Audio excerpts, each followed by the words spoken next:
Working with any interns or any work study students is a win-win. They definitely have skill sets that we don't have here. It's just a mutual beneficial program. I learned something from every single intern that we receive. Alamo Colleges is an organization that is long rooted in San Antonio. Throughout all their campuses, they have a community-driven model and a data-driven model. Being able to utilize the students that are from the community for the betterment of their community is the most important thing.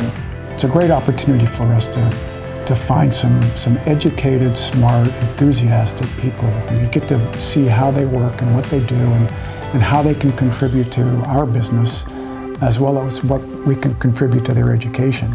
Other organizations should consider partnering with Alamo Colleges because it's a really win-win for everyone. So you're having these students come in that have different perspectives, that are bringing a different breath of fresh air to your organization. It's also added people that are being added to your team that are helping out. So it really is a win-win across the board.